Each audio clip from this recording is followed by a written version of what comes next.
When I was young, I used to look at the stars.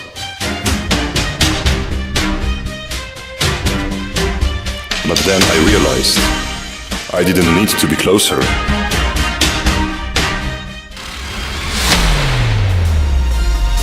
I'm able to reach them already.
And you?